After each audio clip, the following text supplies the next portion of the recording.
কেমন লাগলো আমিষ দেখে? ভয়। আশা করছি আপনারা সকলে আমিষ দেখে নিয়েছেন এবং দেখে নিয়েছেন প্রীতি কিরকম অভিনয় করেছে সেখানে। অরুণাভদা ইজ লাইক ফ্যান্টাস্টিক। আমিষ নামকরণটাও অরুণাভদাই করেছে। আমিষ সিনেমাটার যে প্রীতি, সেই প্রীতিকে তুই কিভাবে দেখিস? হু ইজ প্রীতি? প্রীতিজেনের আইডিয়াটা কিভাবে এলো? কন্টেন্ট ক্রিয়েশন কি তোর জীবনে অটোমেশনে এসছে? না, এখন আসেনি। Still you have to think about content. তখন আমি স্কুলে পড়ি, দোতলায় আমরা থাকতাম। মা বাবা নিচে থাকতো, দাদার একটা ঘর ছিল, আমার একটা ঘর ছিল, মাঝখানে বারান্দা। আর বারান্দার যে জানলাটা, তার ইমিডিয়েট পরের বাড়িটা ভাঙাচোরা এমনি খালি এরিয়া। তারপরে আর একটা বাড়ি ছিল যাদের কিচেনের ওপরের ক্যাবিনেটটা দেখা যেত। বই নিতে এসছি বা পড়বো এরকম কিছু একটা, আমি জাস্ট লাইটটা জ্বালিয়েছি অ্যান্ড বইটা রাখছি। আমি দেখেছি একটা লাল মুখ, আবির মাখা কিনা মানে সিঁদুর মাখা টাইপের পুরো লাল মুখ ওই কিচেনের ক্যাবিনেটটায় এরকম ভাবে দাঁড়িয়ে আমায় দেখছে। আমি যখন আই কন্ট্যাক্ট হলো তখন এরকম করে শোন, ওটা ফ্র্যাকশন অফ সেকেন্ডে আমি দেখেছি। এরকমই হয় যে এখনো পর্যন্ত যারা আমিষ দেখেননি তারা প্রেত কথা ইউটিউব চ্যানেলে গিয়ে আমিষ দেখুন। যারা ভয় পায় তারা প্লিজ এরকম করে দেখো, কিন্তু দেখো।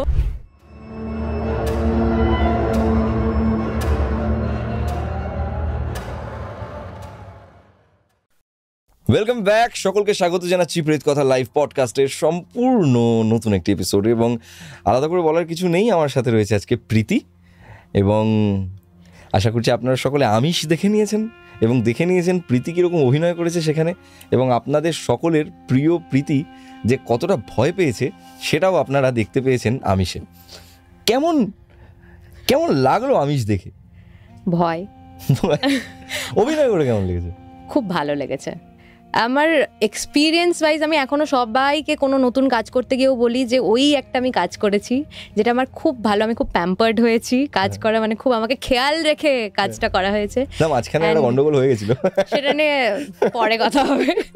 বাট হ্যাঁ, মানে খুব ভালো, মানে আমি খুব ভালো ফিল করেছি। অ্যান্ড কাজের স্পেসটা, অরুণাভদা ইজ লাইক ফ্যান্টাস্টিক। মানে একটা মেন্টর হিসেবে আমার মনে হয় গাইড করেছে আমাকে। অ্যান্ড অ্যাজ অ্যান অ্যাক্টর আমার মনে হয় সবসময় একটা ডিরেক্টরকে আমরা চাই যে সে যাতে বাবার মতন হয়, সে যাতে এমনভাবে বলে দেয়, বুঝিয়ে দেয়। আচ্ছা, পড়া যেমন করে আমরা ছোটবেলায় বুঝতাম, যাতে বুঝে গিয়ে তখন আমরা আমাদের বেস্টটা দিতে পারি। অ্যান্ড সেটাই হয়েছিল, মানে আমার বেস্টটা আমি দিতে পেরেছিলাম। এটা একদম ঠিক বলেছিস। অরুণাভদা আমার চোখে দেখা one of the best person. আমি আপনারা চেনেন নিশ্চয়ই অরুণাভ খাসনবিশ। এখন তো আমিষ দেখার পর চিনেই গেছেন। যারা চেনেন না, এটা বলা ধৃষ্টতা। আপনারা প্রায় বেশিরভাগ বাংলা ইউটিউব কমিউনিটি যারা ফলো করেন তারা সবাই অরুণাভ, আমাদেরকে না চিনলেও দাদাকে চিনতে হবে। অরুণাভ খাসনবিশকে চিনবেনই, সন্দেশ টিভি, এবং আপনারা সকলেই লিসেনার। অরুণাভদা একজন ফাইনেস্ট পার্সোনালিটি, এবং অরুণাভদার কাছ থেকে আমি আমার পার্সোনাল লাইফে এত কিছু শিখি। আমি অরুণাভদার সাথে অনেক পার্সোনাল জিনিস শেয়ার করি। আমি না খুব একটা অতটা পার্সোনাল ডিপ শেয়ার করতে পারি না যেটা অরুণাভদার সাথে পারি। আচ্ছা, আমি জিজ্ঞাসা করি যে আমার কি করা উচিত এই সময়, কিভাবে এটাকে করা উচিত। মেন্টর, একদম মেন্টর। মানে আমি এরকম অনেক দিন বাদে এমন একজন মানুষকে আমার চারপাশে এবং বিশেষ করে আমাদের বাংলা কমিউনিটিতে দেখেছি যার কাছে যাওয়া যায়। অ্যান্ড অসম্ভব নলেজ তার, মানে যখনই কথা বলবে মানে পিটারা খুলেই যাচ্ছে কিছু না একটা, এমন কিছু একটা বলবে, ইউ আর ইন্সপায়ার, ওকে এটা এভাবে, বা এক একটা সিন যেভাবে উনি ভেবেছেন, মানে ট্রিমেন্ডাস। আমি তোকে বলি, যখন আমিষ তৈরি হচ্ছে, আমি যখন ফার্স্ট টাইম গেলাম অরুণাভদার কাছে, তো আমরা যখন এই গল্পটা নিয়ে কথা বললাম, প্রথমে তো একটা এমন গল্প বলেছিলাম যেটা অরুণাভদার পছন্দ হয়নি। আচ্ছা। আর আমারও মাথাতে স্টিক যে আমি অরুণাভদাকে দিয়ে আমার সিনেমাটা বানাবো। আচ্ছা, অরুণাভদাই আমার সিনেমাটা বানাবে।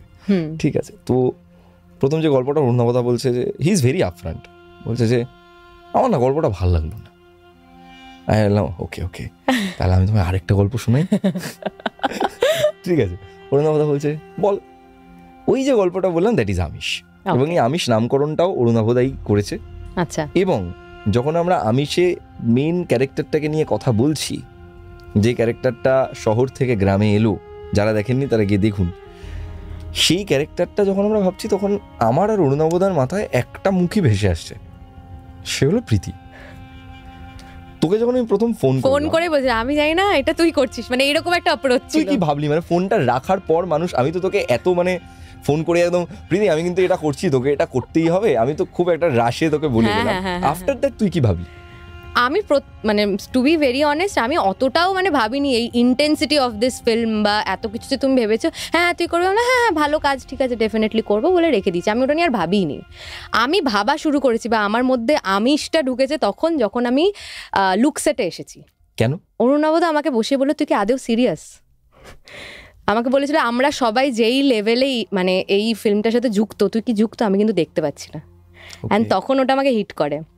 তো ওয়ার্কশপও আমার যে সেভাবে ওয়ার্কশপ হয়েছে সেরকম না, অরুণবদা একটুখানি আমার সাথে কথা বলেছে এইটা আমার চরিত্র, তোকে এটা নিয়ে ভাবতে হবে, অভিনয় তোর কাছে কি আমাকে প্রশ্ন করলো অ্যান্ড বললো এটা এভাবে এবার কর।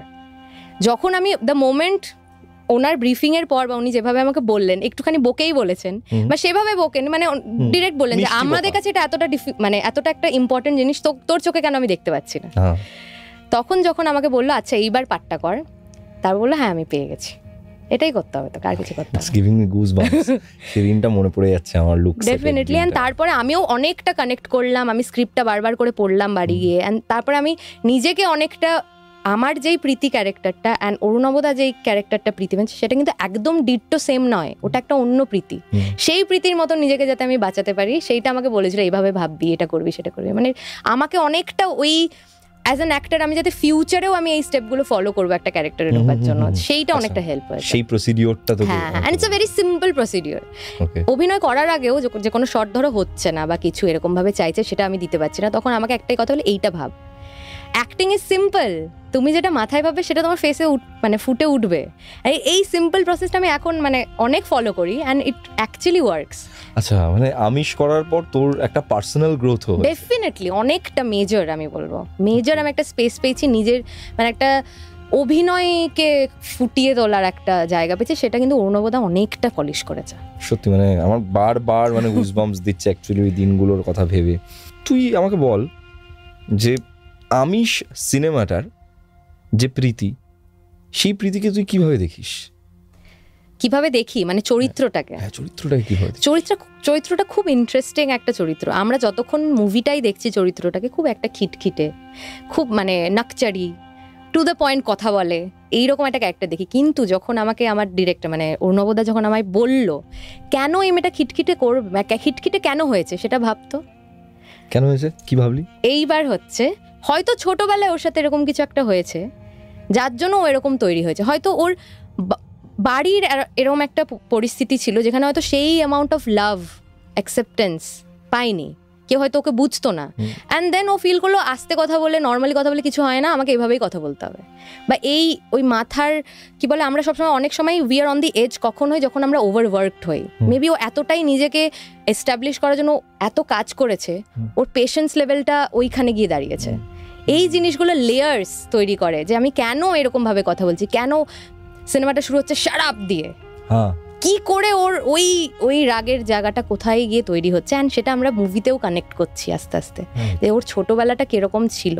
হ্যাঁ, ওই মেয়েটাকে ওরকম ভাবে কেন বললো, তার মানে ওর আর একটা জিনিস আমাকে বললো প্রবাবিলিটি হয়তো হতে পারে যে ও যাকে বলছে কাজের মেয়ে তুই, তার মায়ের সাথে কি তার বাবার কোনো সম্পর্ক হতে পারে যেটা ও জানতে পেরে গেছিল, যার জন্য ও ওকে সহ্য করতে পারতো না, বলতো তুই কাজের মেয়ে। ওকে, এটা তো আরো এক্সটেন্ডেড লেভেল অফ একটা observation. We don't see it on the film, but back story it can be anything. কেন মেয়েটা ওরকম হলো? Villains are not born, they are made, right.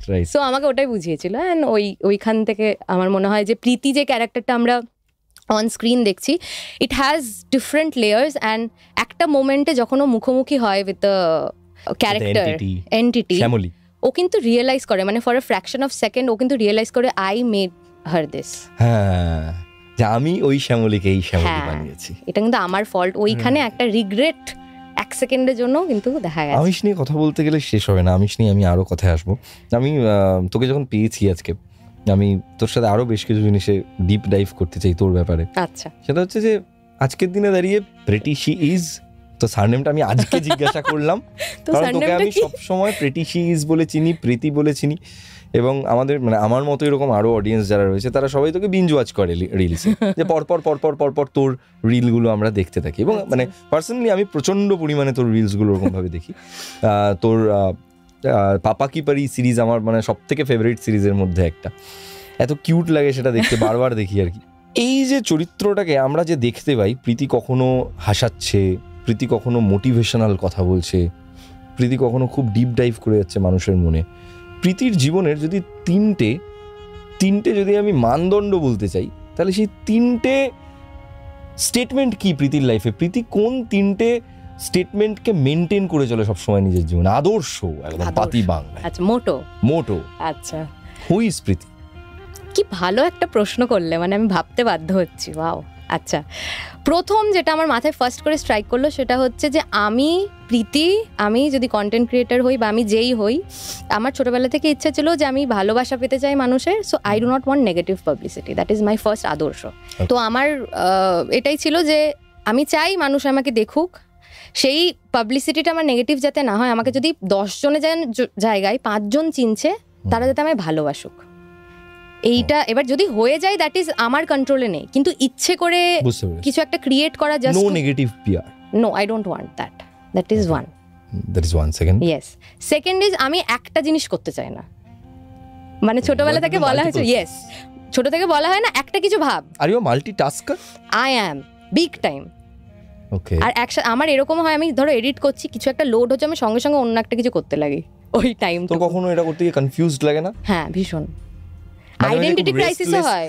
Yes, restless লাগে না? ইয়েস, আমার তোমার ওটা হওয়া উচিত, because you are also doing a lot of things to me. কিছু করতে আমি ওটাই রিলেট করছিলাম তোর সাথে, মানে এটাই জিজ্ঞাসা করব। তো আমি চাই যে আমি অনেক কিছু একসাথে করি, বিকজ একটা জিনিস হচ্ছে, একটা জিনিস ওয়ার্ক না করলে you have 3 other things to fall back on. তো ওই জিনিসটা আর একটা আছে। আর একটা জিনিস কি বলবো, আমি খুব চেষ্টা করি ব্যালেন্স করে চলতে, যেটা পসিবলই নয়। মানে আমার হাত দেখেছিল আগের দিন একজন বলছে, তুই এত টক্সিক কেন? মানে ইউ হ্যাভ টু প্রায়োরিটাইজ, আর আমি সেটাই করতে পারি না। মানে I want everything to be on the same plate. মানে আমি যদি চাই যে আমার মা বাবার সাথে আমার যে ডাইনামিক সেটাও সেম থাকুক, আমি কাজেও যাতে ফুল 100% ওয়ার্কহলিক আমি যেমন, ওরকমই যাতে আমি থাকতে পারি, আমার বন্ধুদের সাথেও ডাইনামিক সেম থাকুক, সবকিছু পারফেক্ট, সব পারফেক্ট থাকুক। অ্যান্ড ওই করতে গিয়ে আমার মেন্টাল হেলথ একদম যায়। আমি তোর মধ্যে আমার একটা কেমন ফিমেল ভার্সনকে একটু উকি মারতে দেখলাম। এটাকে আমি কিছু না কিছু ভাবে এখন ওভারকাম করে গেছি। হাউ? Give me tips. হ্যাঁ, আমি এটা তোকে বলবো আলাদা করে। ওকে। এই জিনিসটা, প্রায়োরিটিটা জীবনে খুব দরকারি। তুই আমাকে এক্ষুনি বললি যে তুই মাল্টিটাস্ক করছিস, বিভিন্ন কাজ এখন একসাথে করছিস। তুই এই মুহূর্তে দাঁড়িয়ে তোর লাইফের প্ল্যানটা কি? মানে তুই কি কি করছিস বলতো আগে? ফার্স্ট কন্টেন্ট ক্রিয়েশন, আমার নিজের ব্র্যান্ড আছে, ক্লোদিং ব্র্যান্ড, যেটা আমি পরে আছি, প্রীতি জেন। তারপরে আমি এখন অভিনয় করছি, আর আর আর আর আর ও আমি এখন প্রডিউস করবো ভেবেছি, তোমার সাথে আমি কথা বলছিলাম। সো কিছু আমি চেষ্টা আছে প্রডিউস করার, অ্যান্ড নাচ আবার কন্টিনিউ করছি। 5খানা জিনিস তুই এখন একসাথে করছিস। কন্টেন্ট ক্রিয়েট করছিস, নিজের ব্র্যান্ড চালাচ্ছিস, ফিল্ম বা সিরিজ প্রডিউস করার কথা ভাবছিস, অ্যাক্টিং করছিস, আর একটা হচ্ছে নাচ কন্টিনিউ। ও also I was planning to open a studio, যেটা কাজ চলছে হাফ। যেটা জন্য তুই তাড়াহুড়ো করছিলি, আমি তোকে বললাম যে যেতে দেবো না। হ্যাঁ, প্রীতিকে পেয়েছি আজকে বাড়িতে, এরকম ভাবে কি ছাড়া যায় যে চলে যাবে? এই যে দেখ, তুই যেহেতু অনেকগুলো কাজ করছিস, আমি তোর একটা জিনিস তো বুঝতে পারছি যে 5টা কাজেই একটা মাথা চলছে। 5টা কাজে একটা মাথা চলছে, তার মানে এই কাজগুলোর মধ্যে কিছু কাজ এমন আছে যেই কাজগুলো একটা অটোমেশনে আছে। কন্টেন্ট ক্রিয়েশন কি তোর জীবনে অটোমেশনে এসছে? না, এখন আসেনি। Still you have to think about content. হ্যাঁ, তুই রোজ ভাবিস কন্টেন্ট নিয়ে? হ্যাঁ। তোর ডেইলি লাইফস্টাইল বল। সকালে উঠেই আমি ভাবতে শুরু করি। যারা নতুন কন্টেন্ট ক্রিয়েট করতে চায় তাদের জন্য কিন্তু এটা একটা অনেক বড় পডকাস্ট হতে পারে। মানে ডেফিনেটলি প্রীতি মানে খুবই সাকসেসফুল একজন ক্রিয়েটার ইনস্টাগ্রামে, এবং মানে আমাদের চোখে তো, অডিয়েন্সের চোখে তো ইউ আর সাকসেসফুল। আমি জানতে চাই এটা যে তুই কি করিস সারাদিন? আচ্ছা, সকালে উঠি পুরো একদম রুটিন ভাবে, ঠিক আছে, একদম মর্নিং রুটিন, যা হয় ফ্রেশ হওয়া, সকালে একটু দেরি হয়, 9টা। ওকে, আমার থেকে আগে। তুমি কটায় ওঠো? আমি চেষ্টা করি তাড়াতাড়ি ওঠার। এবার তাড়াতাড়ি উঠলে বেশি প্রোডাক্টিভ হওয়া যায়, এটা কিন্তু ঠিক। হ্যাঁ, আমি আজকাল আমি যোগা জয়েন করেছি আজ থেকে। গ্রেট। হ্যাঁ, মানে আমি যোগা জয়েন করেছি, এবং মানে আজকে তো আমার পাটা পুরো ব্যথা, কিন্তু তুমি ফিল করতে পারবে চেঞ্জ, স্পেশালি মাথা ঠান্ডা হবে। হ্যাঁ, আমি চেঞ্জ ফিল করতে চাই আরো, তাই জন্যই করছি। হ্যাঁ, বল। হ্যাঁ, তো সকালে উঠে যা ডেইলি টাস্ক হলো, ব্রেকফাস্ট হবে আমার। হচ্ছে চোখ খুললে ব্রেকফাস্ট চাই, এটা আমার একটা আছে, আমার বাবারও আছে। স্যালাড, কখনো রুটি, কখনো কিছু। স্যালাডটা মেন খাই আমি। তারপরে আমি বসে পড়ি খাতা পেন নিয়ে। I am very old school person, রিলেশনশিপে হোক বা কাজের ক্ষেত্রে হোক, আমার যতক্ষণ না আমি লিখবো আমার ঠিক মানে জমে না, আমার ইয়ে করে হয় না। আমি প্রথমে লিখি, ওটাকে আমি ফাইনালাইজ করি ইন লাইক ডিজিটালি। তো এই কেটে করা অ্যান্ড এভরিথিং। তো আমার হচ্ছে ব্যাংকিং অফ কন্টেন্ট। সো আমার একটা ডায়েরি আছে, আমার মানে প্রত্যেক মাসে ডায়েরি শেষ হয়।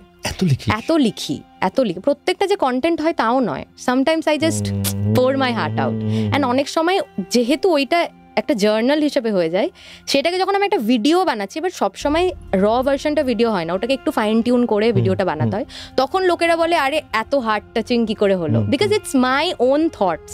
আমি কোথাও থেকে মানে কপি করে বা কারোর থেকে নিয়ে করছি না, it is my own vision. তোর এই থটটা আসে কোথা থেকে? ডেইলি লাইফ, মানে whatever I am feeling at the moment. আমার কন্টেন্ট তুমি যদি দেখবে, প্রত্যেকটা ফেজে প্রত্যেকটা আমি যেটা ফিল করছি সেই ভিডিও আছে। মানে আমি যখন ব্রেকআপ দিয়ে গেছি আমি তখন সেটা ভিডিও বানিয়েছি, যখন আমি হিল করেছি আমি সেই ভিডিও বানিয়েছি।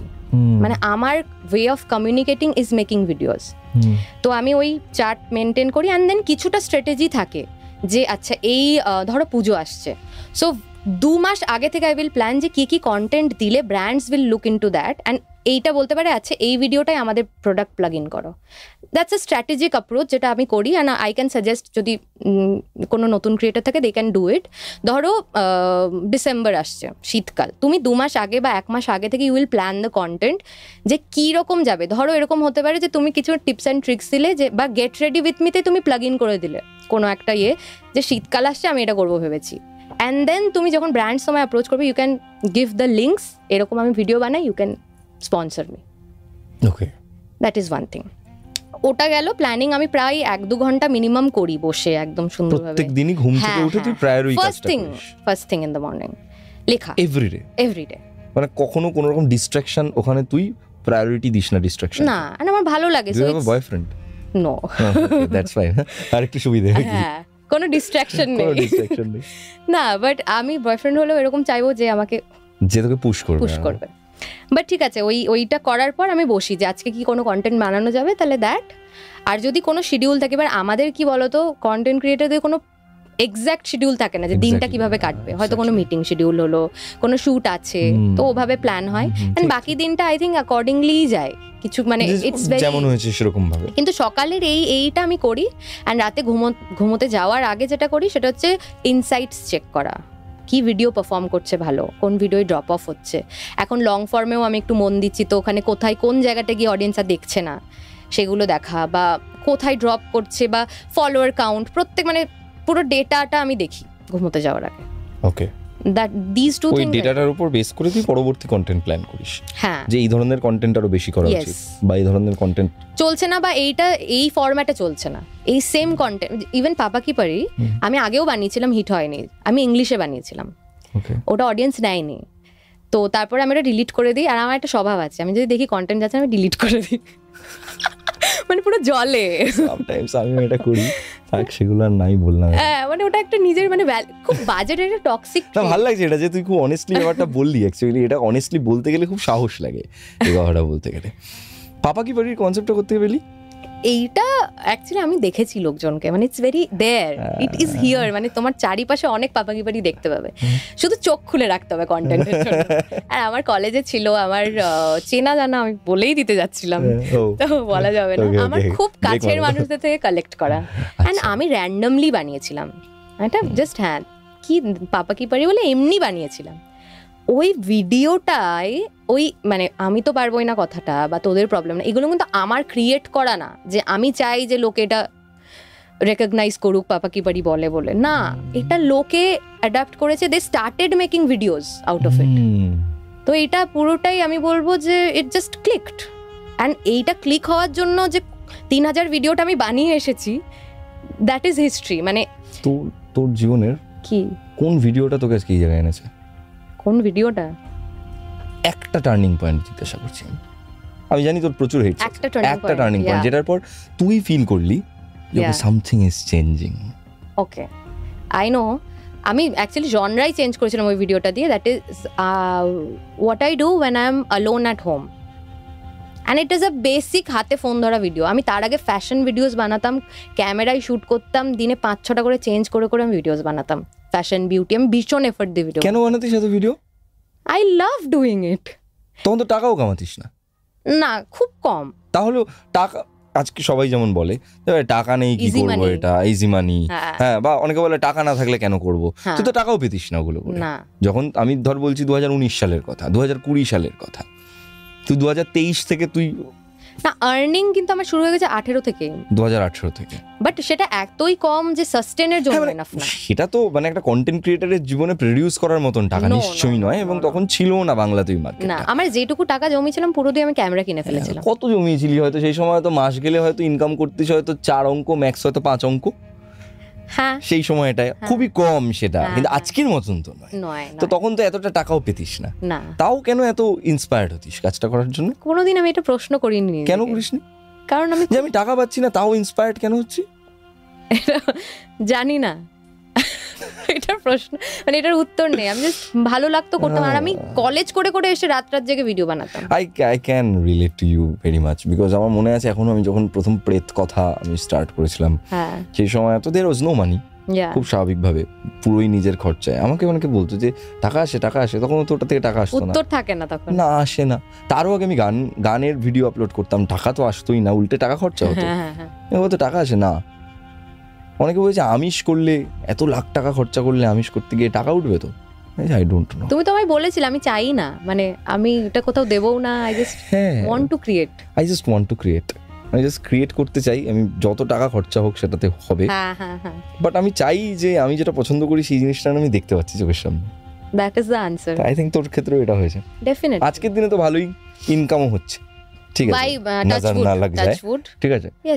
মানে আমাদের ক্রিয়েটরদের, সব কন্টেন্ট ক্রিয়েটরদের ক্ষেত্রে এটা একটা মানে জেনারেল একটা জেনেরিক ব্যাপার যে কন্টেন্ট ক্রিয়েটর যারা সাস্টেন করে গেছে, they are earning decent amount of money, যেটা দিয়ে সে তার জীবনটাকে অ্যাটলিস্ট ভালো চালাতে পারে এবং প্রোডিউস করতে পারে, একটা লাইফস্টাইলও আপগ্রেড করতে পারে। তুই তোর জীবনের টাকা সব থেকে বেশি কোন জায়গায় খরচা করিস? আমি ম্যাক্সিমাম 90% সেভ করি, 10% দিয়ে আমি আমার লাইফ কাটাই। তার মধ্যেও খরচাই করি না সেভাবে। খাওয়া দিদির খরচা মনে হয়, আমার কোনো খরচই নেই। তুই তো খাসও কম, খুব কম খাই। আমি সব সেভ করে দিই, কারণ আমার ইচ্ছা আছে আর একটু বেটার জায়গায়, মানে একটা ভালো বাড়ি কেনার, আর আমার মা বাবাকে একটা প্রপার আর একটু ভালো করে দেওয়া, মানে যে বাড়িটা আছে, আর হ্যাঁ আর একটু সুন্দর করে ওটা রেনোভেট করে দেওয়া। আমি ছোটবেলায় আমাকে কেউ জিজ্ঞেস করলে কি করবি বড় হয়, মা বাবাকে বাড়ি আর গাড়ি কিনে দেবো। এটা কিন্তু আমাদের অনেক বড় স্বপ্ন। হ্যাঁ, মানে বিশেষ করে যারা, তুই কোথা থেকে এসেছিস? বহরমপুর থেকে এসেছিস, যারা ধর বহরমপুরে, বা তোর কি মফস্বলে বাড়ি ছিল? বাট এখন ওটা অনেকটাই চেঞ্জড হয়ে, এখন পুরো চেঞ্জড পুরোপুরি, খুব স্বাভাবিক। কিন্তু আমরা যারা এরকম টাইপের মানুষজন, যারা একটু ওল্ড স্কুল, তারা কিন্তু বাবা মার সেন্টিমেন্টটা খুব সেম। আমি যদি কোনো সিনেমা দেখি, যে সিনেমাতে ধর হচ্ছে মা কষ্ট পাচ্ছে, সিনেমার কষ্ট লাগে, আমি কেঁদে ফেলি, ঠিক আছে। আমি রিসেন্ট একটা সিনেমা দেখে তো আমি তো হাউ করে কেঁদে দিয়েছিলাম, সেটা হচ্ছে সন্তান মনে হয়, ও ভাই কি ভাই, যখন ভদ্রমহিলা মারা গেলেন, কি পেথেটিক, ঠিক আছে। আই ফিল ভেরি ব্যাড যখন মানে বাবা মার ক্ষেত্রে কোনো খারাপ কিছু হয়, এটা হওয়াটাই তো স্বাভাবিক। আর I wish you all the very best, মানে তুই সামনে গিয়ে আমি চাই যে তুই তোর বাবা মাকে আরো বেটার একটা লাইফ দে। যা আছে আমি চাই আমার ফ্যামিলি, মানে আমি ভোগ না করতে পারলেও আমার ফ্যামিলি যাতে করুক। Now what is money to you? Power to do anything. তুই এরপর কি প্রোডিউস করবি? তুমি আমাকে একটা আইডিয়া দিয়েছো, I can think of that, but তাছাড়া আমি বলবো প্লিজ এটা ভাব। মানে যদি কোনো হেল্পও লাগে আমার থেকে, জাস্ট আমাকে বল, তুই যদি ডিসকাসও করতে আমার সাথে করতে পারিস, I am very open to this, মানে আমি ডেফিনেটলি আছি। ওকে, তাহলে আজকে এটা হলো, আজকে একটা সূত্রপাত, তুই এবার ভাব, এবার এটা ভাব। না, তোর সাথে কথা বলে আমার সবসময় খুব ভালো লাগে, এবং আমি যখন ফার্স্ট টাইম তোর সাথে আমার দেখা হয়েছিল তো অনেক আগেই, আমাদের কোনো ইভেন্টেই দেখা হয়েছিল, এবং তখন অত বেশি কথা হয়নি, খুব বেশি কথা হয়নি। তারপরে এবার তোর নাম্বারটা ছিল, এবং কথা হয় এটুকুনি আমার মনে হয়েছিল যে না, প্রীতিকে ফোন করলে মানে অ্যাটলিস্ট ফোনটা কেটে তো দেবে না, ঠিক আছে।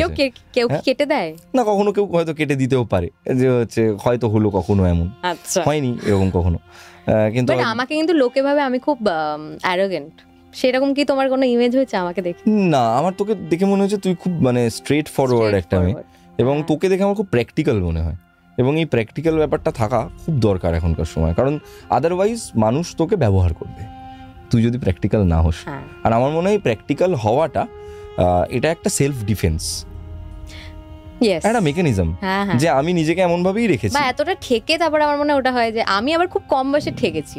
আচ্ছা হ্যাঁ, তো আমার ওটা খুব ছোটবেলায় চলে। আমার বাবা বলে তুই খুব তাড়াতাড়ি বড় হয়েছিস, মানে আমার দাদাও পরে ম্যাচিওর হয়েছে, তার আগে আমি বেশি, মানে বাবাকে আমি উল্টে বলি যে এটা করো না, এটা কিন্তু পরে গিয়ে এরকম ভাবে ইউজ করতে পারে। তুই কন্টেন্ট ক্রিয়েটর হওয়ার আগে কি ছিলি? স্টুডেন্ট। কোথায় পড়তিস? কেভি, কেন্দ্রীয় বিদ্যালয় বহরমপুর। আমার 12th হয়, তারপরে আমি ভিডিও বানাতে শুরু করি when I was 18 years old. ওকে। তারপরে আমার কলেজ শেষ হয়, ততক্ষণ I was কলেজে কি নিয়ে পড়েছিস? Fashion designing. ও আচ্ছা, দ্যাটস ওয়াই আমার মানে প্রীতিজেনের মানে আরো বড় সাকসেস আমরা দেখতে পাচ্ছি সামনে হয়তো। টাচউড। এবার তো জান প্রাণ লাগিয়ে দিয়েছি, মানে এবার করতেই হবে।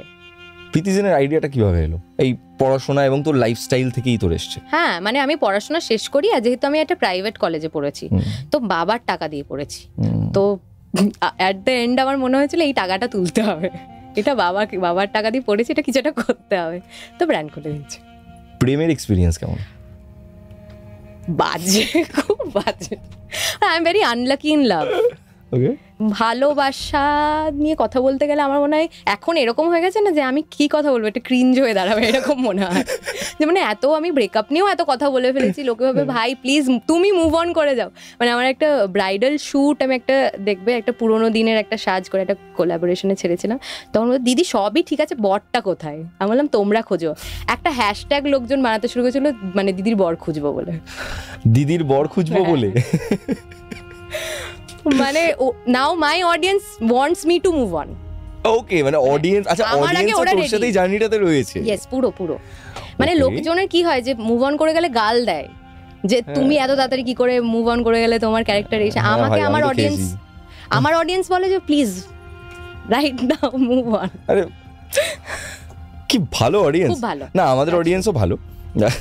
আরে মাস্কা মারছি না, সিরিয়াসলি বলছি। তার কারণটা হচ্ছে কিছু মানুষ থাকে যারা নেগেটিভ টক্সিসিটি তো ছড়ায়, কিন্তু বেশিরভাগ ক্ষেত্রে আমি মানুষের কাছ থেকে, আমি প্রিয়াঙ্কা আমরা খুবই সাপোর্ট পেয়েছি, এবং এখন যেন সেই সাপোর্ট ভালোবাসা আরো বেড়ে গেছে, মানুষ যেন আরো বেশি ভালোবাসছে, আরো বেশি ভালোবাসা দিচ্ছে। একটা জিনিস জানো তো, তুমি যখন তোমার রিয়েল সেলফটা দেখাবে, আনবদার্ড যে আমাকে লোকে ভালোবাসবে কিনা, তখন ঠিক মানুষগুলোই তোমায় সাপোর্ট করবে।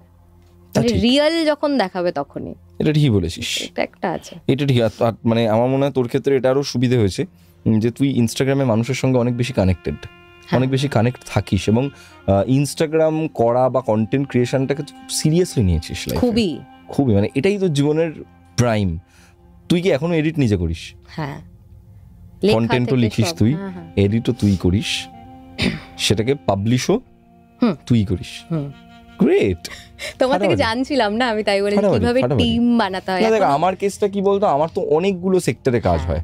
যেমন মানে আমার প্রেত কথা একটা আলাদা শো চলছে, ধর এবার 5টা বছর হয়ে গেল শোটার। এবার এই শোটাকে যদি আমি যদি এখন এই শোটার পেছনে সবসময় পড়ে থাকি, তাহলে আমি আরো 5টা নতুন কাজ করব। Definitely, and the way to grow is to have a team. তারপর ধর পডকাস্ট চলছে, এই যে আমরা এই চ্যানেলটা চালাচ্ছি, এই চ্যানেলটা একসময় আমি ভ্লগ ছাড়তাম, ঠিক আছে, ভ্লগ ছাড়তে একটা সময় এমন এলো যে আমার মনে হলো আমি আর ভ্লগ বানাবো না, আমার মনে হলো যে আর ভালো লাগছে না। You also grow as a person. হ্যাঁ, তো ভ্লগ বানানো বন্ধ করে দিলাম। লোকে বললো ভ্লগ কই। যখন লোকে আমায় দেখতে পেলো না ভ্লগিং এ, তারপর লোকের যেন আমার প্রতি ইন্টারেস্ট আরো বেড়ে গেল। আচ্ছা, তারপর আমি পডকাস্ট দিলাম এখানে। আমি ভাবলাম যে প্রেত কথায় যখন এরকম গল্প, এবার লোকে সামনে এসে আমাকে গল্প বলুক, আরো বেটার লাগে। আচ্ছা, তো লোকে এসে সামনে এখানে বসে, ঠিক ওই চেয়ারটাতে বসে আমার যখন ঘটনা বলে, আমি প্রচুর মানুষের সঙ্গে আমার আলাপ হয়। তো সেই সময় আমি দেখলাম যে এই চ্যানেলটা খুব গ্রো করতে স্টার্ট করলো। তখন আমি দেখলাম আমি দুটোকে তো একসাথে পারবো না। মোটিভেশনাল একটা চ্যানেল, যেটা থেকে আমার স্টার্ট হয়েছিল একদম শুরুতে, এসে একটুখানি আস্তে আস্তে বিভিন্ন রকম কথা বলতাম, মানুষ খুব ইন্সপায়ার্ড হতো সেগুলোতে, সেটা একটা চালানো। এই করতে করতে তারপর দেখলাম না, এই যেমন তুই বললি না এতগুলো সেক্টরে কাজ করা, ওই আমার ক্ষেত্রেও তাই হয়েছে। তারপরে অন্যান্য যেমন মির্চির সাথে কাজ করতে হচ্ছে, অন্যান্য চ্যানেলসদের সাথে কাজ করতে হচ্ছে, এখন হ্যাঁ সিনেমাও প্রডিউস করতে হচ্ছে। তো এখন আমার মনে হয় যেন আরো বড় টিম হলে আমার জন্য ভালো। ডেফিনেটলি, এন্ড দরকার এমপ্লয়মেন্ট আমাদের এখানে, খুব দরকার। মানে আমি তো চাই সব সময় এমপ্লয়মেন্ট জেনারেট করতে। আমার একটা টার্গেট থাকে ডেফিনেটলি, খুব ভালো একটা বছর আমার সাথে যারা কাজ করবে তাদের জন্য আমি টাকা বাড়াতে পারি। বাহ। কারণ আমার আর্নিং বাড়লে আমি চাই আমার সাথে জুড়ে থাকা সবকটা মানুষ খুব খুশি থাকুক, কারণ ওরা খুশি থাকলে আমার কাজগুলো ভালো হবে। ভালো করে মন দিয়ে করবে। শেষের দিকে চলে এসেছি প্রায়, অনেক অনেক অনেক রকম কথা হলো তোর সাথে। তুই আমাকে বল, আমিষ নিয়ে আরেকটু কথা ফিরে যাই। এখনো পর্যন্ত যারা আমিষ দেখেননি তারা প্রেত কথা ইউটিউব চ্যানেলে গিয়ে আমিষ দেখুন। আমিষে তোর শ্যামলী বা মনিকা, হ্যাঁ মনিকার সাথে তোর কি পার্সোনালি কথা হয় খুব একটা? এখন তো হয় না আমার পার্সোনালি, কারোর সাথে হয় না, কিন্তু খুব ভালো আমাদের মানে পরিচয় হয়ে বন্ধুত্ব খুব ভালো হয়ে গেছে। ওই 2 দিন আমরা কাজ করে যা বন্ডিং করে সবার সাথে। কিন্তু মনিকা যে নিজে ভূত সেজে ভয় পায় প্রথম দেখছি। জানিস মনিকা এত ভয় পায়, ওর জীবনে নিজস্ব একটা হরর এক্সপেরিয়েন্স আমার সাথে শেয়ার করেছে, আর দ্যাট ইজ ইনসেন, ভয়ঙ্কর ঘটনা সেটা একটা। আমি ওকে বলছি যে তুই ভূতে এত ভয় পাস, তুই ভূত সাজলি, তুই ভয় দেখালি? সেটাই, আর কি ভয়ঙ্কর ভূত, মানে বিহাইন্ড দ্য সিনসে যখন এডিট করছি আমার ওটা দেখে আমি ইভেন ডাবিং এ, তুমি ছিলে না, ডাবিং আমি চিল্লে উঠেছিলাম রিয়েল ভয়ে, যে এটা হঠাৎ কোথা থেকে চলে এলো ভূত, মানে এত জাম্প স্কেয়ারস আছে। যারা ভয় পায় তারা প্লিজ এরম করে দেখো, কিন্তু দেখো প্লিজ খুব ভয়ঙ্কর একটা, মানে কেন করলে তুমি এটা? আমরা আরো করবো এবং আমরা ডেফিনেটলি, আমার মনে হয় যে এটা জিনিস তো একটা শুরু। আমরা যারা একটা নিউ জেনারেশন, যারা ধর উঠছি, যারা কাজ করছি এখন, মানে আমার খুব ভালো লাগে যে আমার আশপাশে এত মানে ব্রাইটেস্ট ব্যক্তিত্বরা রয়েছে। এবং লোকে বলে যে ট্যালেন্টেড মানুষজন নেই, বাট আমি না প্রচুর ট্যালেন্টেড মানুষ দেখতে পাই চারপাশে। তুই, প্রেরণা, অরুণাভোদা, আরও অনেকে, উন্মেষ, অনেকে মানে আমি কারোর নাম না বললে একদমই নয় যে আমি তাকে হেট করি, এমন যারাই ভালো কাজ করছে, জাস্ট মোবাইল ক্যামেরাটা এরকম করে ধরে একটা ব্লগ শুরু করলাম, নট দিস ওয়ান, যারা ভালো কাজ করছে, আমার খুব মনে হয় যে আমাদের এই জেনারেশনটা যদি আমরা একটু সিরিয়াসলি কাজ করি, তাহলে हम तो कुछ फाड़ेंगे डेफिनेटली, एंड একটা নতুন অ্যাভিনিউ খুলে দিচ্ছি for our next generation. Exactly. আর তোর আমি একটা জিনিস দেখে খুব মজা লেগেছে, তুই মনে হয় বম্বে গেছিলি, সেখানে তোর একটা বড় হোর্ডিং লেগেছিল। গল্পটা কি রে? গল্পটা হচ্ছে আমার প্রথমে কল আসে যে এরকম একটা কোলাবোরেশন, এবার আমার যেহেতু এজেন্সি আছে একটা যে আমায় ম্যানেজ করে, তো বলছে do you want to do it? আমি বললাম কি? বলছে ऐसा एक होर्डिंग ये है ना। আমি ভাবতেই পারি হ্যাঁ ঠিক হ্যাঁ। আমি না এবার অ্যাজ আ পার্সন আমি হচ্ছে বেশি লাফালে আমার হয় না জিনিসটা, এটা আমি ভাবি নজর লেগে যাবে, হয়তো নিজেরই নজর লেগে যাবে, এটা আমি ভাবি। তো আমি কি করেছি, আমি অত পাত্তাই দিইনি, আমি জানি যে হবে না ওটা, কারণ আমি অডিশনসও দিই যখন, আমি অতটা লাফাই না, আমি জানি হবে না, এরকমভাবে আমি করি যে ডিসঅ্যাপয়েন্টমেন্ট হয় না অতটা। হয়েছে দিয়ে বলছে আচ্ছা টিকিটস বুক করনা, আমরা কিস চিজ কা, বললো হ্যাঁ वो লক হয়ে গেছে। আমি তখনও বিশ্বাস করছি না, আমি ভেবেছি কিছু একটা করে লাস্ট মোমেন্টে হবে না, টিকিট বুক হয়ে গেছে, আমার কাছে টিকিট পাঠিয়ে দিয়েছে। দিয়ে আমার যখন যাওয়া, আমি যখন প্লেনে বসে আছি, মানে শ্যুটটা হবে অ্যান্ড শ্যুটের দুদিনের মধ্যেই হোর্ডিং আপ হবে, মানে আমি দেখে আসতে পারবো হোর্ডিংটা বম্বেতে। তো আমি তখনও মানে আমি ভাবছি আমি বেশি ভাববো না, যা হবে দেখা যাবে, তখনও আমার একটা প্রবাবিলিটি আছে যে নাও হতে পারে কাজটা, ওখানে গিয়ে ক্যান্সেল হয়ে যাবে। হ্যাঁ কপালটা বড়, ওটা আমি মানতে চাই না। ঠিক আছে গেছি, শ্যুট হচ্ছে, আমি দেখছি ইট ইজ হ্যাপেনিং আস্তে আস্তে, বাট দ্য মোমেন্ট যখন মানে হোর্ডিংটা আপ হয় তখন আমি ছিলাম না, আমি নাসিক গেছিলাম, তখন আমি ওই করছি, গো কাটিং করছি। ঠিক আছে, গো কাটিং হচ্ছে ছোট ছোট কারগুলো হয় না, রেস ট্র্যাক থাকে, তুমি চালিয়ে প্রমোশন ছিল, প্রমোশন না, আমি এমনি ঘুরতে গেছিলাম। তো 2 দিন ছিল সময়, তো ভাবলাম যে নাসিক ঘুরে আসি, একদম বম্বের কাছে। তো সুলাই থেকে ছিলাম, তারপরে ওখানে গো কাটিং করলাম, দিয়ে এসেছি। গো কাটিং যখন করছি তখন আমার ফোনে ছবি চলে এসছে যে হয়ে গেছে আপ। কি মস্তি না, আমার হাত পা কাঁপছে। মাই বিগেস্ট ড্রিম, মানে আমি যখন রিলটাও বানাই আমি ওটা দিয়ে শুরু করেছি, অ্যান্ড লোকে এটা বলেছে এইটা কার বিগেস্ট ড্রিম হতে পারে, একটা হোর্ডিং। ছোট্ট প্রীতি অজ্ঞান হয়ে যেত। আরে এটা কেন বিগেস্ট ড্রিম হবে না? যেই মেয়েটা থাকতো বহরমপুরে, যেই মেয়েটার সাথে ইন্ডাস্ট্রির কোনো রকম সম্পর্ক কোনোদিনও নেই, যেই মেয়েটা কোনোদিনও টিভিতে আসেনি, যেই মেয়েটার কোনোদিনও ভাবনাতেই হয়তো এটা আসতে পারতো না যে তাকে লাখ লাখ মানুষ চিনবে, সেই মেয়েটা যখন প্রথমবার নিজের একটা হোর্ডিং দেখছে, সে কেন আনন্দ পাবে না বলুন তো? আপনি হলে পেতেন না? ভেবে দেখুন তো একবার, হঠাৎ করে আপনি খুব সাধারণ একটা জীবন কাটাচ্ছেন এবং আপনি খাটতে হঠাৎ করে অফিসে একদিন আপনাকে বেস্ট এমপ্লয়ির অ্যাওয়ার্ডটা দেওয়া হলো। আপনি ভাবতেই পারবেন না যে আপনাকে বেস্ট এমপ্লয়ি বানানো হয়েছে। অদ্ভুত একটা, যেমন স্ন্যাপচ্যাটে গিয়ে আমাকে বলছে আমাদের এখানে স্ন্যাপ স্টার রয়েছে, আমি তো ওকে আমি খিলি করছি, কে দেখ স্ন্যাপ স্টার আমাকে বলছে, আমাদের তপাদার বাবু রয়েছেন আমাদের সাথে, গৌরবদা রয়েছে এখানে। আমি স্ন্যাপস্টার? সবাই আমার দিকে দেখাচ্ছে এরকম করে, কিরে ভাই কি তুই স্ন্যাপস্টার হয়ে গেছিস? আমি জানি না। তারপর স্ন্যাপচ্যাটটা খুলে দিচ্ছি, আমার নামের পাশে সত্যি একটা স্টার দেওয়া। ওয়াও, এগুলো তো আছে। ইভেন আমি যখন সামনে থেকে হোর্ডিংটা দেখি, আমি তখন রাস্তার মধ্যে হাউমাউ করে কাঁদছি দাঁড়িয়ে। আর যে অটোওয়ালা মানে যে ছিল তাকে বলছি ভাইয়া ম্যা হুঁ ও দেখিয়ে মুঝে। তখন আমি দাঁড়িয়ে জাস্ট মানে কেমন করে কাঁদছিলাম জানো, এরকম করে পুরো মুখটা বাচ্চার মতন করে আমি জাস্ট দাঁড়িয়ে কাঁদছি। আর ভাবছি যে এটা কি হলো। অথচ আমি কলকাতায় কিন্তু প্রচুর জুয়েলারি ব্র্যান্ড, ক্লোদিং ব্র্যান্ডকে মেল পাঠিয়েছি। তোর কি একটা বিয়ের ভিডিও হবে এরকম? ওই I want to work with you এরকম কোনো প্রিন্টের কিছু থাকলে প্লিজ লেট মি নো করে, মানে সবাইকে মনে একটা করে মেল আছে যাওয়া। তুই পাঠিয়েছিস? হ্যাঁ, আমি চাই আমার হোর্ডিং হোক। ওকে, আমি চাই গোটা শহর জুড়ে আমার হোর্ডিং থাকুক। আমরাও চাই হোর্ডিং থাকুক গোটা শহর জুড়ে, আমরা দেখি। এবং আমরা পরবর্তীকালে যখন আমরা আবার একসাথে, ডেফিনেটলি আমরা তো সারা জীবনই একসাথে কাজ করব, কখনো না কখনো কোনো না কোনো ভাবে, ঠিক আছে, কাজ হবে, আমাদের চলবে। তখন যদি আমরা আমাদের কোনো সিনেমার একটা বড় এরকম হোর্ডিং গোটা শহর জুড়ে দিতে পারি, আমি আবার কাঁদবো। হ্যাঁ, আমি তো সবসময় এরকমই স্বপ্ন দেখি। So we share the same dream.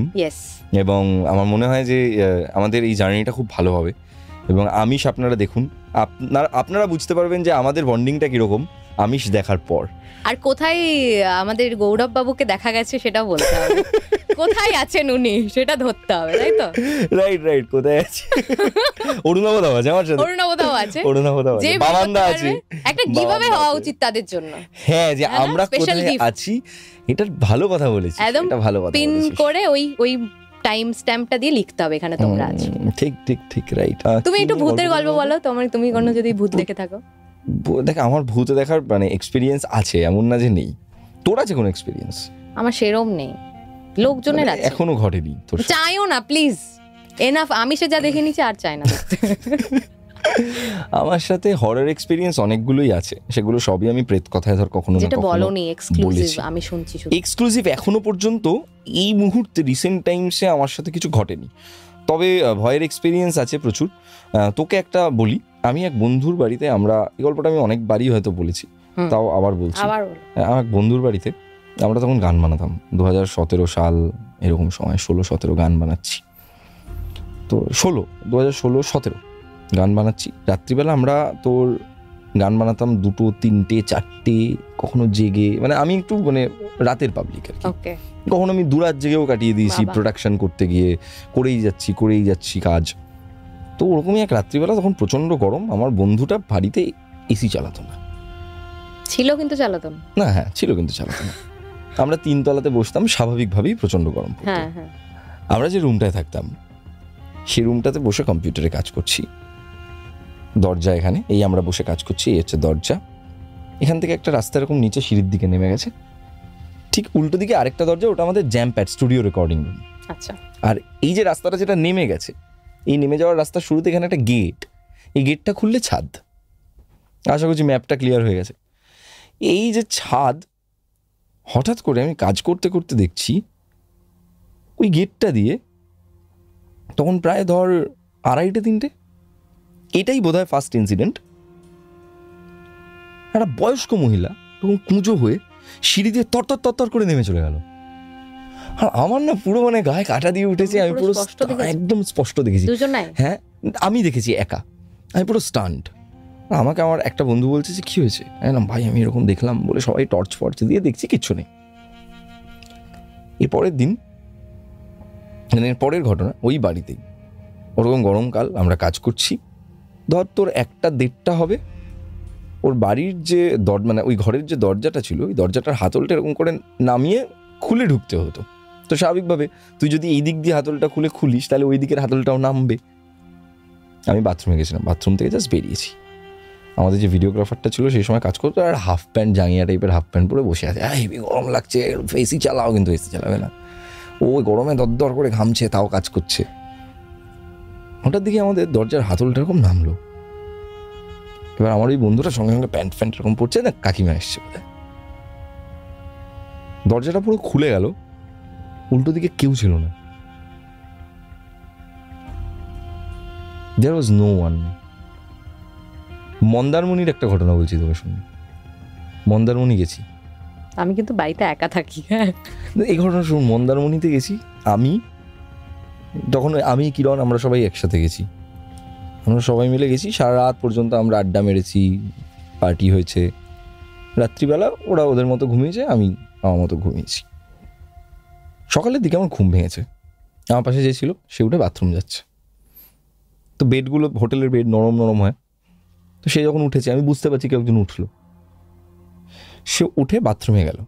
ও যখন বাথরুমে গেল ঠিক সেই মুহূর্তে আমার মনে হলো আমার বেডে এসে কেউ যেন প্রথমে বসলো আমার পাশে, বসে এরকম করে শুয়ে পড়লো আমার পাশে।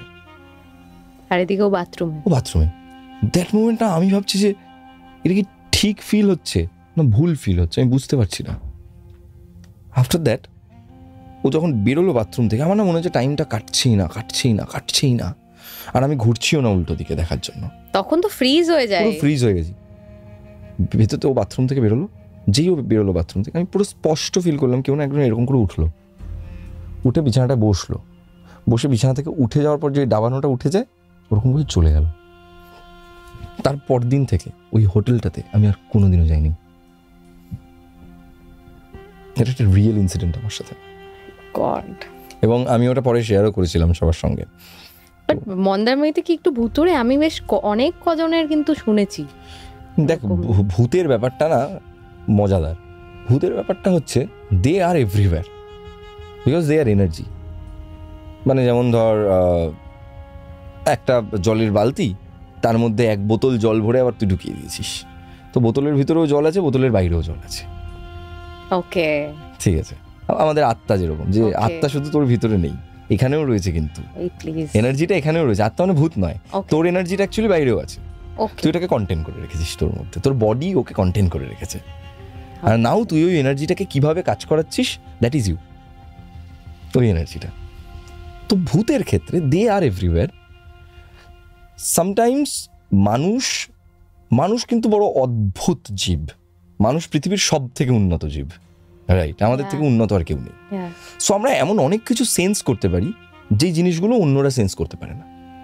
যেমন ধর, কখনো এমন হয়েছে বাড়ি থেকে বেরোতে ইচ্ছে হয়েছিল কিন্তু বেরোসনি, পরে গিয়ে বলেছিস ভাগ্যিস বেরোয়নি। গাট ফিলিং, তোর গাট যে গাট ফিলিংটা কেন আসে? তুই তো একটা বিইং, সেই বিইংটা না অনেক কিছুকে রিলেট করতে পারে নিজের মধ্যে। নইলে রামকৃষ্ণদেব কেন বলেছিল আমি মা কালীকে খাইয়ে দিয়েছি, আমি দেখতে পেয়েছি? বা রামকৃষ্ণ কারোর গায়ে হাত দিয়ে তার রোগটা নিজের শরীরে নিয়ে নিত কি করে? তার মানে মানুষ আমরা এমন একটা বিইং যে কিনা নিজেকে অনেক আপগ্রেড করতে পারি এবং অনেক কিছু আমরা সেন্স করতে পারি। তুই খেয়াল করে দেখবি, মানে খুব সাকসেসফুল মানুষদের স্পিরিচুয়াল থটটাই আলাদা। আবার খুব মানে ডাউনগ্রেডেড মানুষ, মানে যারা ধর জীবনকে নিয়ে সিরিয়াসই নয়, যারা অনেক কিছুই জানে না, যারা অনেক কিছুই বোঝে না, এখনো পর্যন্ত সেই শিক্ষার আলোতে পৌঁছয়নি। শিক্ষা মানে ওটা বলছি না যে পড়াশোনার শিক্ষা, জীবনের শিক্ষাটা পায়নি। তাদের ক্ষেত্রে তুই খেয়াল করে দেখবি ওদের চিন্তা ভাবনাটাই খুব লো। যেমন ফেসবুকে একজন এসে কমেন্ট করছে তুই মোটা, তুই কালো, ঠিক আছে, কেউ কাউকে এই কথাটা বলছে, তুই ভাব সেই মানুষটার কোনোদিনও একটা উন্নত থট থাকতে পারে? সেই মানুষটার সাথে তুই থাকবে না, তাহলে সে তো এটা ওয়েস্ট করবে না টাইমটা এখানে এসে লিখে। তো ভূতের কেসটা না, আমার একটা এরকম এক্সপিরিয়েন্স আছে, আমি জানি না এক্স্যাক্টলি ভূত কিনা, আমি কোনোদিন ওটাকে অ্যাকনলেজ করিনি সেভাবে। তখন আমি স্কুলে পড়ি, তো আমাদের বাড়ি তখন বহরমপুরেই থাকতাম, আমি দোতলায় আমরা থাকতাম, মা বাবারা নিচে থাকতো, আমি আর মা উপরে ঘুমোতাম শুধু, কিন্তু ম্যাক্সিমাম টাইমটা মা বাবা নিচে থাকতো। দাদার একটা ঘর ছিল, আমার একটা ঘর ছিল, মাঝখানে বারান্দা। আর বারান্দার যে জানলাটা, তার ইমিডিয়েট পরের বাড়িটা একটা মানে ভাঙার টাইপের ছিল, মানে সব ভাঙাচোরা এমনি খালি এরিয়া ছিল। তারপরে আর একটা বাড়ি ছিল যাদের কিচেনের ওপরের ক্যাবিনেটটা দেখা যেত, আর এমনি জানলা ফানলা ছিল। তো আমি একদিন ওপরে এসেছি, তখন পরীক্ষা কদিন পরে, তো আমি পরীক্ষার আগেই পড়তাম, তাছাড়া আর পড়তাম না। তো বই নিতে এসছি বা পড়বো এরকম কিছু একটা, তো বইটা নিয়ে আমি জাস্ট লাইটটা জ্বালিয়েছি অ্যান্ড বইটা রাখছি। অ্যান্ড আমি পুরো মানে কখনো কখনো সেন্স করতে পারি না আমরা যে কেউ তাকিয়ে আছে, তো আমার ওটা সেন্স হয়েছিল, আমি পুরো ফ্রিজ হয়ে গেছি। তো আমি যখন তাকাই, আমি ভেবেছি ঠিক আছে কে আছে আমি জানি না, আমি তাকাই, আই স্টিল ডোন্ট নো আমি হ্যালুসিনেট করেছি কিনা। আমি দেখেছি একটা লাল মুখ, আবির মাখা কিনা মানে সিঁদুর মাখা টাইপের পুরো লাল মুখ, ওই কিচেনের ক্যাবিনেটটায় এরমভাবে দাঁড়িয়ে আমায় দেখছে। এটা হ্যালুসিনেট হতে পারে, আই ডোন্ট নো, এরমভাবে জাস্ট দেখছে ওই ফাঁক দিয়ে। আমি যখন আই কন্ট্যাক্ট হলো তখন এরম করে সরে গেল। ওটা ফ্র্যাকশন অফ সেকেন্ডে আমি দেখেছি, এরকমই হয় অ্যাকচুয়ালি, আই ডোন্ট নো। আমি এটা রেখে আমি তখন এরকম ভাবে দাঁড়িয়ে আছি, আমি ওই দিকেই তাকিয়ে আছি, সরে গেল, আমি ওই দিকেই তাকিয়ে আছি, আমি কিচ্ছু নড়তে পারছি না। একটা জাস্ট নিঃশ্বাস নিলাম, লাইট ফ্যান সব অন আছে, আমি ছুটতে এসে মায়ের কাছে জড়িয়ে ধরেছি তখন। যে মা তো বিশ্বাস করেনি, মা উপরে এলো কোথায় কি, মা তো কিন্তু জীবনের একটা ইরি experience. But I don't believe that যে ওটা কি হতে পারে। তোকে বিলিভ করতে হবে না, ভূত প্রেতকে বিলিভ না করাই। এখন আমি ভাবি যখন ইটস ভেরি এভিডেন্ট, এটা একটা ফিলিং, এটা একটা ফিলিং, মানে এটাকে বিলিভ করার কিছু নেই। ইটস লাইক ভূত কি ভয়, ভূত মানে ভয়, একটা সুন্দর ছেলে মানে প্রেম একটা মেয়ের ক্ষেত্রে, একটা সুন্দরী মেয়ে মানে প্রেম আমার ক্ষেত্রে, রাইট? এটাই তো ফিলিং মানুষের। সুন্দর দেখলে মনে প্রেম আসে, মনে ভালো লাগা জন্মায়, ভূত দেখলে ভয় লাগে, মিষ্টি খেলে চিনি খেলে মিষ্টি লাগে।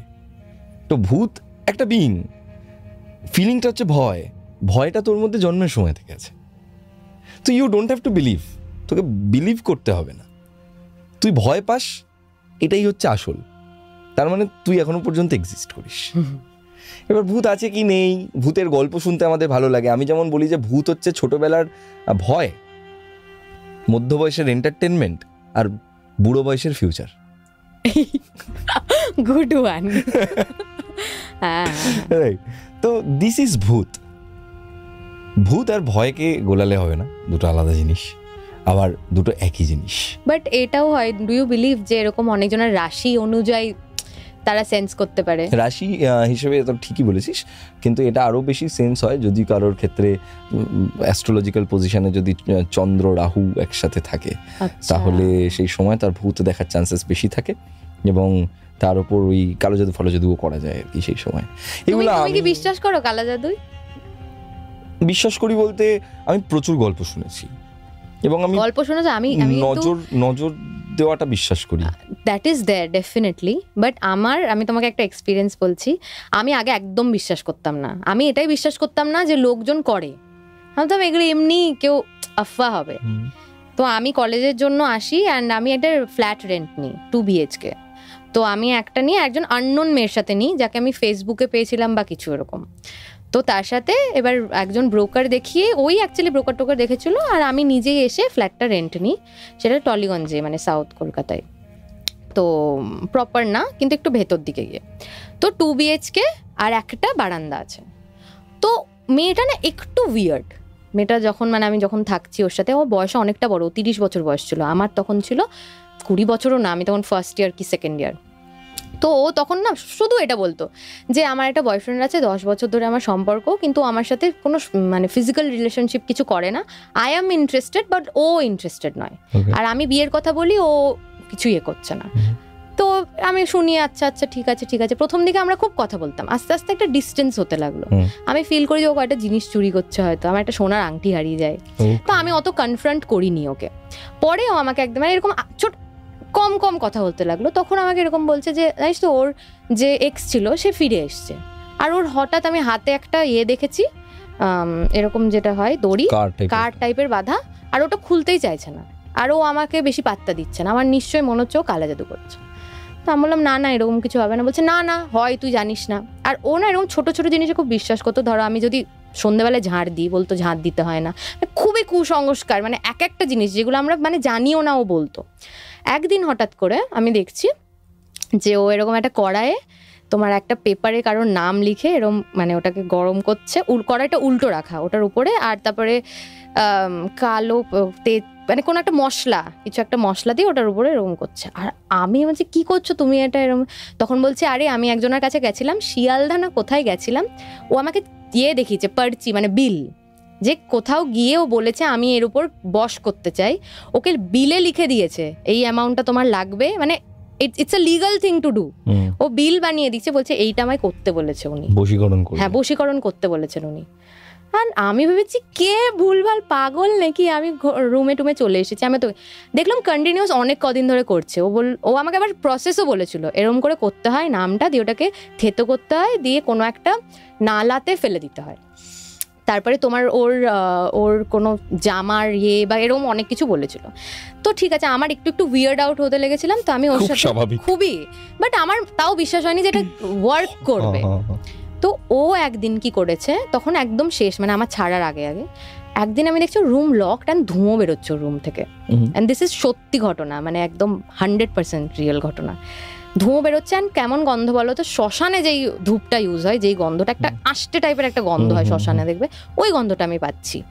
অ্যান্ড আমি কিছু চুপচাপ করি না। আমার তখন থ্যাঙ্ক গড আমার একটা ফ্রেন্ড এসেছিল, দিশা নিয়ে, আমার খুব এখনও বন্ধু, সে এসেছিল। ও বলছে কি হচ্ছে না হচ্ছে। ও পরে তখন গেট খুলেছে, যখন দেখলাম একজন তান্ত্রিক বেরিয়ে গেল রুম থেকে, আর নিচে সিঁদুর পরা, ছাই পরা, মানে কিছু একটা ও, মানে আর রুম লক করে, মানে যদি কোনো যজ্ঞও হয় বা কিছু হয়, পুরো চারি রুম লক করে দিয়ে ও ঝাঁট দিয়ে তুলছে ব্যাপারটাকে। That was the last day, মানে আমি তারপরে বেরিয়ে আসি আর কি। ও বয়ফ্রেন্ডটাকে আর পেয়েছিল পরে? I don't know. এটা খুব ইরি কিন্তু না, রুমের মধ্যে এরকম তান্ত্রিক ঢুকছে। হ্যাঁ, এগুলো তো আমি অ্যাকসেপ্টই করতে পারবো না। ওনারকেও বলে দিই যেরকম, আমি জানি না আমার উপরও কিছু করে দিয়েছিল কিনা, আমি তো ভয়ে ভয়ে ওর সাথে বেশি ঝামেলা করতাম। আরে এই ধরনের লোকজনদের থেকে দূরে থাকবি, জানিস তো। আমি না দেখেছি এরকম, মানে কালো জাদু ফালো জাদু করে তো ঠিকই শুনেছি, কিন্তু কতটা হয় আমি চোখের সামনে খুব বেশি দেখিনি। তবে হ্যাঁ, আমি রানাদার ওখানে গিয়ে অনেক কিছু দেখেছি। রানাদার ওখানে গিয়ে আমি যেমন পুরো ভূতফুত ছাড়ানো দেখেছি রানাদার বাড়িতে গিয়ে। ঠিক আছে, রানাদা আমাদের প্রেত কথা পডকাস্টের খুব পপুলার একজন মানে পডকাস্টার আর কি, গেস্ট। আচ্ছা, তো ও তান্ত্রিক, কিন্তু মানে মডার্ন তান্ত্রিক একদম। Ranada is very modern, he is cool, very cool. ঠিক আছে, অদ্ভুত কুল মানুষ, মানে ওর সাথে গল্প করলে খুব মজা পাবি রানাদার সাথে। রানাদা ওর সাথে মজার কথা বলে। তো রানাদা বাড়িতে গিয়ে আমি দেখছি সেই ভূতফুত ধরেছে, ছাড়াচ্ছে, অনেকগুলো কেস দেখেছি আমি এরকম। ঠিক আছে, আবার রানাদার শরীর খারাপ হয়ে গেছে ওটা করতে গিয়ে, একজনের রোগ ওর শরীরে চলে এসছে, হসপিটালে ভর্তি ছিল রানাদা, এইসব সিনপত্রও হয়েছে। তবে হ্যাঁ, আমি এইটা তো শিওর, নজর ভাই লাগে, 1 নম্বর নজর লাগে। আর 2 নম্বর আমি দেখেছি যখনই আমার অরাটা কমে যায় তখনই নজর লাগার চান্সেস বেড়ে যায়। তবে জেনারেলি আমাদের মতো মানুষদের হয়তো এগুলো অত সহজে এফেক্ট করবে না, বিকজ আমরা সবসময় একটা প্রসেসে থাকি আর এইসব ভাবারও তো সময়ও নেই। কি ভাববি তুই? ঠিক আছে, আমি পডকাস্টের সময় শুনি প্রচুর ঘটনা, এবং আমাকে আরেকটা জিনিস হচ্ছে যে আমার, তুমি বলো when you talk about negative things, তুমি তো ম্যাক্সিমাম টাইমটা যখন পডকাস্ট করছো তুমি একটা নেগেটিভ এনার্জি নিয়ে কথা বলছো, তোমার এটা নিজের উপর এফেক্ট পড়ে না? না, আমার উপর আজ অবধি কখনো এফেক্ট পড়েনি। তুই দেখ আমার স্টুডিওর মধ্যেও সমস্ত জায়গায় ভুতুড়ে জিনিসপত্র রয়েছে, ওইখানেও রয়েছে, এইসব দেখলে রাত্রিবেলা যে কেউ ভয় পাবে। আমার ক্ষেত্রে যেটা হয় মনে হয়, আমি দুটো এনার্জিতে খুব বিশ্বাস করি। এক তো আমার বাড়িতে গোপাল আছে, তো I think he is always protecting me from since my childhood. ছোট্টবেলা থেকে আমাকেও প্রোটেক্ট করছে ও, মানে এখনো পর্যন্ত এমন হয়নি কখনো যে আমি গোপালকে কিছু বলেছি সেটা সলভ হয়নি, সব সলভ হয়েছে। এবং আমার মনে হয় আমার সাথে থাকেও অনেক জায়গায়, অনেক বিপদে আমাকে ওখান থেকে বাঁচায়। অনেক এক্সপিরিয়েন্স আছে, পরে শেয়ার করবো তোর সাথে। 2, আমি এটা তো বিশ্বাস করি যে আমি যে এত নেগেটিভ এনার্জিসদের নিয়ে কথা বলি সব সময়, গোটা কেরিয়ার জুড়ে আমি এই কথাগুলো বলেছি, কোথাও না এই ধরনের এনার্জির সাথে আমার একটা অদ্ভুত বোঝাপড়া আছে। আচ্ছা, আমার ভয় লাগে না, আমি ভয় পাই না। 1, আমি প্রেজেন্স বুঝতে পারি। এবং 3, সেটা হচ্ছে যে আমার মনে হয় যে ওরা না, মানে আমার কোনো ক্ষতি করে না। সামহাউ এতগুলো বছর আমি কাজ করছি, এত রকম মানুষের সাথে মিশতে হয়, ভাইব্রেশন পাই, কিন্তু প্রত্যেকবারই আমি দেখেছি কোনো বড় উল্টোপাল্টা বিপদের হাত থেকে কিছু না কিছু একটা ক্ষমতা আমায় বাঁচিয়ে দিয়েছে, যেটা আমি জানি নট দৈবিক, ওটা ভগবান নয়, এটা ভগবানের ব্যাপার নয়, ওটা অন্য কেস। কিন্তু সেগুলো না আমি বলতে পারবো না ওইভাবে যে কি, ইটস আ ফিলিং, অদ্ভুত একটা ফিলিং। কিছু জিনিস বোঝানো যায় না। ইভেন ভূতের কাজ করতে গিয়ে আমি সে এখনো কোনো মানে ফিল করিনি বাইরে, কিন্তু আমি শোনা কথা যে ভূতের কাজ হলে কিছু একটা হবেই। আমার সাথে কিচ্ছু হয়নি। এবং তুই দেখ আমিষ আমাদের শুট যখন হয়েছে, কি স্মুথ শুটিং হয়েছে, খুব কম মানুষ, শুটিংও হয় না এরকম, খুব কম মানুষ এত স্মুথলি শুটিং করতে। হ্যাঁ। তারপরে ভূতের কাজ, এত লাইটের কাজ, এত কিছু। টিমটাও আমাদের প্রচন্ড স্ট্রং ছিল, এটা তো ঠিকই। প্রি প্রোডাকশন এত স্ট্রং ছিল। হ্যাঁ, pre production was very strong. এবং শুভদীপ দা নিজে প্রচুর ভূতের সিনেমা আগে শুট করেছে, ওর জন্য আরো সুবিধে হয়ে গেছে। অরুণাবদা খুব এক্সাইটমেন্টের সাথে করেছে, বিকজ এটা ওর ফার্স্ট হরর মুভি। হ্যাঁ, আমার ফার্স্ট মুভি একজন প্রোডিউসার হিসেবে আমার ক্ষেত্রে প্রথম কাজই বলতে পারো, মানে অনেকটা অভিনয় দেখানোর জায়গা। হ্যাঁ, মানে পুরো সিনেমাটা জুড়েই তো তুই এবং মনিকা, ওরা দুজন বিউটিফুল, অসাধারণ এক্সপিরিয়েন্স। এবং দারুণ লাগলো তুই আজকে এখানে আসলি, আমারও খুব ভালো। এই স্টুডিওটার মধ্যে একটা অদ্ভুত ফিলিং আছে, একটা ভাইব্রেশন আছে। এই ভাইব্রেশনটা আমি বলবো না যে পুরোপুরি খুব দৈবিক, তার সাথেও আরও অনেক রকম ভাইব্রেশন আছে, বিকজ ওদেরকে নিয়ে কথা হয় সবসময় এখানে, এবং ওরা খুব ওয়েলকাম করে সকলকে। এবং এটুকুনি আমি বলতে পারি যে মানে এখান থেকে যাওয়ার পর তোর জীবনে কিছু তো একটা ভালোই হবে, আরও মানে তোর জীবনে এমনি ভালো হয়, আরও কিছু ভালো হবে, হয়তো ছোট জিনিসেও আনন্দ পেতে পারিস, এরকম কিছু। আজকের মতো এপিসোড এখানে শেষ করছি। Thank you Preeti for coming, এবং আশা করছি আপনারা আমিষ দেখে ফেলেছেন। যারা যারা আমিষ দেখেননি এখনো পর্যন্ত তারা যান প্রেত কথার ইউটিউব চ্যানেলে, দেখুন আমিষ, যেখানে প্রীতি একটা শহর থেকে গ্রামে যাবে এবং গ্রামে যাওয়ার পর সেখানেও ফেঁসে যাবে। কিভাবে ফেঁসে যাবে সেগুলো না হয় এখন নাই বললাম, যান আমিষ দেখুন এবং সবসময় আমাদের সাথে থাকুন। প্রীতিকে আরও বেশি সাপোর্ট করুন, ইনস্টাগ্রামটা ফলো করুন এবং এই ভিডিওটাকে লাইক করবেন, কমেন্ট করবেন, সাবস্ক্রাইব করবেন, যেগুলো করার কথা আর কি, এগুলো করে দিন। আজকের মতো চললাম। প্রত্যেক শুক্রবার এবং রবিবার ঠিক রাত 10টার সময় প্রেত কথার অফিসিয়াল ইউটিউব চ্যানেল এবং রাত 11টায় স্পটিফাইতে প্রেত কথার এপিসোড আসে, এবং আমাদের এই চ্যানেলে প্রত্যেক শনিবার করে আমাদের পডকাস্ট আসতে থাকে। এখানে গল্প নয়, ঘটনা শোনানো হয়।